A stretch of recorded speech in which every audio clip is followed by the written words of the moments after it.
Hey guys, Jayabanesh here. So 2-3 நாளாக வந்து ஆஃபீஸில் டிடி ஒரு பக்கம் விளையாட்டுறதா இருக்கட்டும், கொஞ்சம் பெண்டிங் ஒர்க் பண்ணுறதா இருக்கட்டும், அப்புறம் நான் ஈவினிங் ஃபுல்லாக பேட்மிண்டன் ப்ராக்டிஸு. ஸோ இப்படியே போய் நைட்டு வந்து வீடியோ எடுக்கலான்னு பார்த்தா உடம்புல டயர்டாக படுத்துட்டேன். ஸோ அதனால தான் வீக்கெண்டில் வீடியோ எடுத்து போடலாம் அப்படின்னு சொல்லிட்டு கொஞ்சம் லேட் ஆகிடுச்சு, சாரி. ஸோ நான் ஆல்ரெடி ஓட்ஸ் கேட்டிருந்தேன் இல்லையா, ஸோ ஃபினான்ஸ் பற்றி போடலாமா இல்லை அவுட் டு நெகோஷியேட் ஆஃபர் பற்றி போடலான்ட்டு. பட் 2-3 நாள் டைம் எடுத்தனால இப்போ 2 வீடியோமே டக்கு டக்குன்னு ரிலீஸ் பண்ணிடலான்ட்டு இருக்கேன். ஸோ இந்த வீடியோ வந்து ஃபினான்ஸ் பற்றி பார்க்க போகிறோம். ஏன் நான் ஃபஸ்ட்டு ஃபினான்ஸ் போஸ்ட் பண்ணேன்னா, I general love to talk about finance. So அதனால் ஃபினான்ஸ் பற்றி போடலாம். பட் ரொம்ப நாள் ஆச்சுன்றதுனால ஸோ வளரும் பேச வீடியோவில் போயிடலாம்.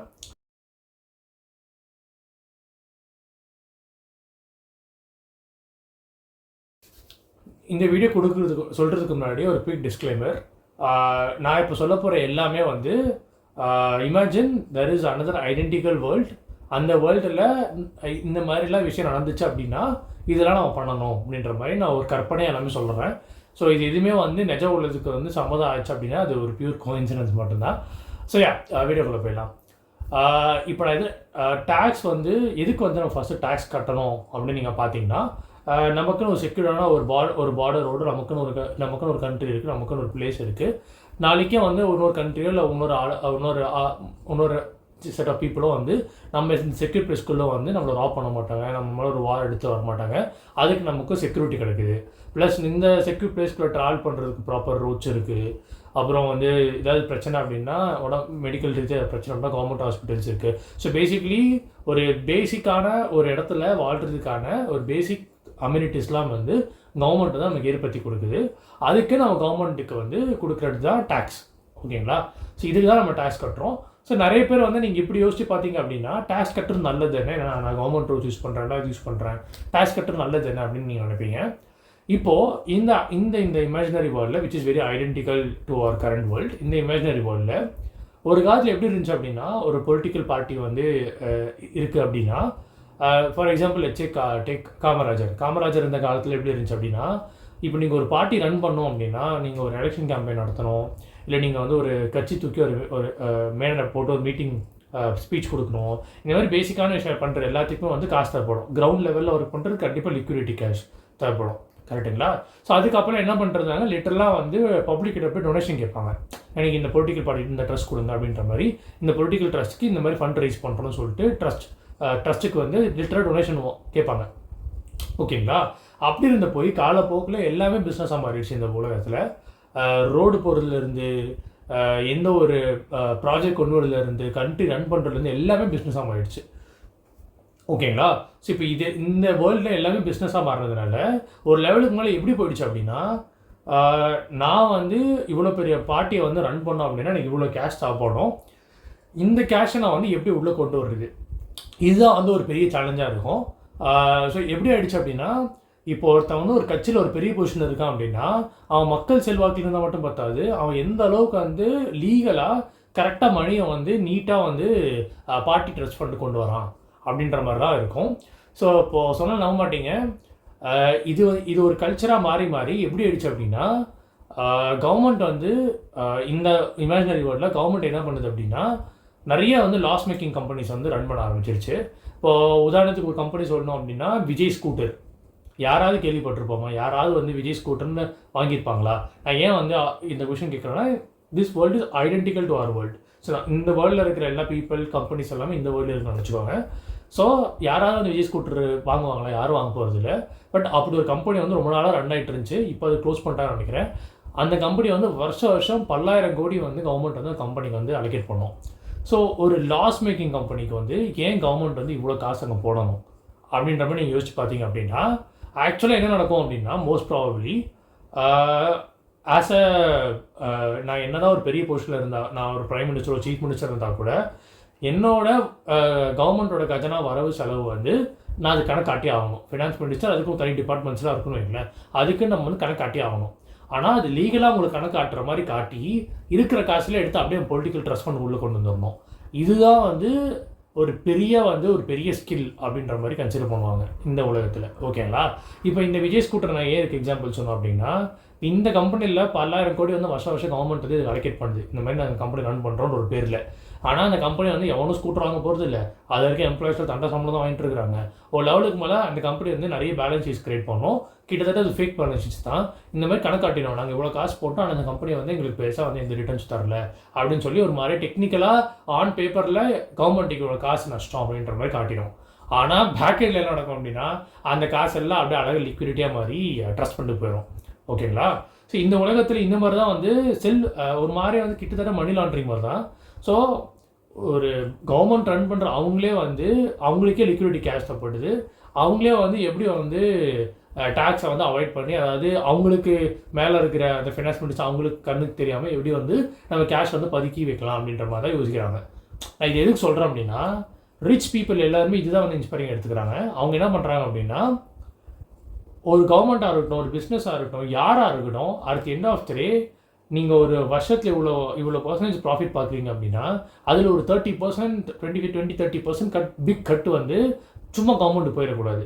அப்படி சும்மா போகிற காசு அடுத்த எண்ட் ஆஃப் த டே அதுவும் வந்து ஒரு விதமான அங்கே ஒரு கட்டு ஆகி அங்கே அப்படியே பொலிட்டிக்கல் ட்ரெஸ் தான் போகுது. ஸோ நான் ஓவராலாக என்ன சொல்ல வரேன் அப்படின்னா, நீங்கள் வந்து எந்த அளவுக்கு நம்ம வந்து டேக்ஸ் சேவ் பண்ணுறோமோ அந்த அளவுக்கு வந்து நம்ம ரீச் ஆகும்.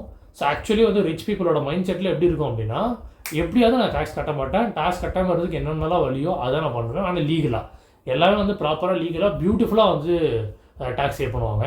இப்போ உதாரணத்துக்கு பார்த்தீங்க அப்படின்னா, நிறைய பேருக்கு இந்த ரூல் இருக்குது தெரியாதுன்னு நினைக்கிறேன். ஸோ எல்லோரும் பெரும்பாலும் பண்ணுற தப்பு என்ன அப்படின்னா, ஓரளவுக்கு ஒரு 40 லட்சம் 30 லட்சம் கையில் காசு சேர்த்த உடனே பல்காக ஒரு 1 கோடி 1.5 கோடி வீடு வாங்க வேண்டியது, முதல் பணம் போட்டு அது ஒரு லோனை போட்டுற வேண்டியது. வருஷம் அந்த லோனை கட்டி அப்படியே வந்து ஒரு 7-8 வருஷத்துக்கு அந்த லோனை கட்டி அப்படியே வந்து அவள் தான் நான் வீடு கட்டிட்டேன், எனக்கு ஒரு கார் இருக்குது, நான் வந்து செட்டில்றேன் அப்படின்னு நினச்சி நம்மளே ஏமாற்றிக்கிறோம். ஆக்சுவலாக நீங்கள் வந்து எனக்கு பர்சனலாக 2-3 மல்டி மில்லியனர்ஸ் தெரியும். அவங்க வந்து நான் அவங்களோட அவங்களோட போர்ட்ஃபோலியோவில் பார்த்தீங்கன்னா வேறு லெவலில் இருக்கும், ஈஸியாக 40C 30C இருக்கும். ஆனால் அவங்க வந்து ஏன் வந்து எந்த ஒரு ரியல் எஸ்டேட்டும் வாங்க மாட்டுறாங்க ஏன் அப்படின்ற மாதிரி எனக்கு ஒரு டவுட் இருந்துச்சு.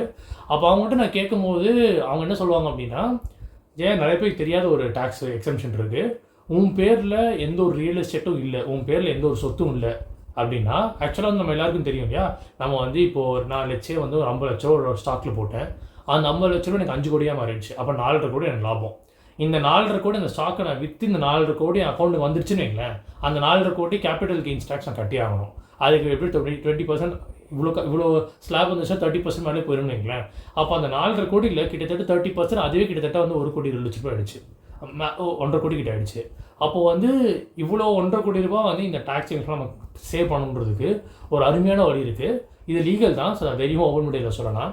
ஸோ இது என்ன அப்படின்னா, எனக்கு செக்ஷன் பேர் ஞாபகம் இல்லை, நீங்கள் ரிசர்ச் பண்ண உடனே வந்துடும். ஸோ பேசிக்லி எனி பீப்புள் யார் வந்து அவங்க பேரில் எந்த ஒரு ரியல் எஸ்டேட்டும் இல்லையோ அவங்க ஃபஸ்ட் டைம் ஒரு ஸ்டாக்கை விற்கிறாங்க, லைக் ஒரு ஸ்டாக் விற்று அவங்களுக்கு கேபிட்டல் கெயின்ஸ் வருது அப்படின்னா அப் டு 10 crore அவங்க எந்த ரியல் எஸ்டேட்னா டேக்ஸ் எல்லாம் வாங்கிக்கலாம்.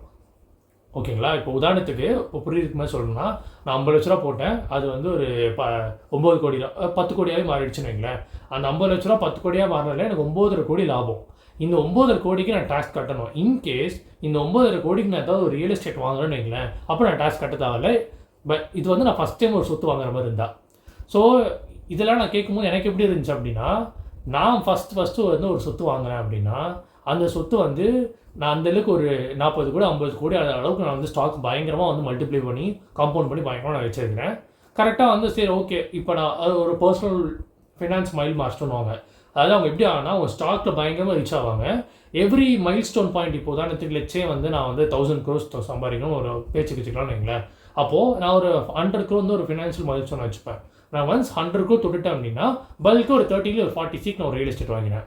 ஸோ ரியல் எஸ்டேட் வாங்குறது என்ன அப்படின்னா, stock at end of three வந்து அது வந்து ஒரு அசட்டை கன்சிடர் பண்ண முடியாது. ஏன் அப்படின்னா அது ஃப்ளக்சுவேட் ஆகிட்டே இருக்கும். இன்றைக்கி நல்லா இருக்க கம்பெனி நாளைக்கு அடிவாக அறுத்துக்கு போயிடலாம், இல்லை அது மேலேயும் போகலாம். ஸோ உங்களோட நெட்வொர்க் வந்து ஃப்ளக்சுவேட் ஆகிட்டே இருக்கும். ஆனால் ரியல் எஸ்டேட் அப்படி இல்லை, உங்களோட நெட்வொர்க் வந்து அதை ஸ்டெடியாக க்ரோ பண்ண வைக்கும். இப்போ நீங்கள் ஒரு இடத்துல வந்து ஒரு 10 ஏக்கர் நல்லா வாங்குறீங்க அப்படின்னா 99% அது குறையிறதுக்கான வாய்ப்பு ரொம்ப கம்மி. அன்லெஸ் ஏதோ ஒரு கவர்மெண்ட் ப்ராஜெக்ட் வந்து அந்த நிலத்தை எடுத்து உங்களுக்கு ஏதோ காம்பன்சேஷன் கொடுத்தா தான் உண்டு. So basically my point is, நீங்கள் ஃபஸ்ட்டு வந்து உங்களோட ஆன்லைன் நெட்வொர்க் உங்களோட வர்ச்சுவல் கேஷை பயங்கரமாக இம்ப்ரூவ் பண்ணுங்கள். அட்லீஸ்ட் நான் அப்படி தான் பண்ணணும்னு நினைக்கிறேன். என்னோடய கேஷ் வந்து கிட்டத்தட்ட ஒரு எப்படி சொல்கிற 20C 30C தொட்டதுக்கு அப்புறம் அப்புறம் டேக்ஸ் பல்காக சேவ் பண்ணி இப்போ நான் ஒரு 11th 12th ஒரு பெரிய ஒரு பெரிய ஒரு இடத்த வாங்குறேன் அப்படின்னா அது நான் டேக்ஸு கட்ட தேவையில்லை. ஓகேங்களா? ஸோ அந்த மாதிரி வந்தால் நம்ம வந்து ஒரு மாதிரி வந்து உங்களோட ஏம் எல்லாமே பெருசாக நினைக்கிறோம். நம்ம ஜாக்கி படத்தில் ஜூலி சொல்கிற மாதிரி தான் எல்லாமே பெருசாக நினைக்கிறோம். ஸோ இது வந்து ஒரு பெரிய பிக் ஃபினான்ஸ் மைண்ட் செட் நான் சொல்லுவேன்.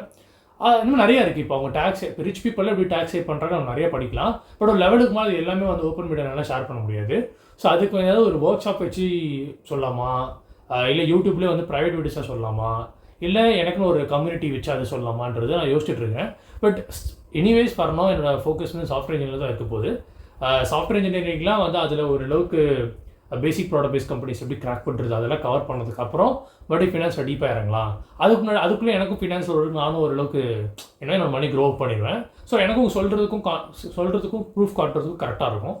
ஸோ பட் இப்படி தான் உங்கள் மைண்ட் செட் இருக்கணும். எல்லாமே வந்து ரொம்ப லாங் டர்மாக வேறு லெவலில் பயங்கரமாக பிக்காக யோசிங்க.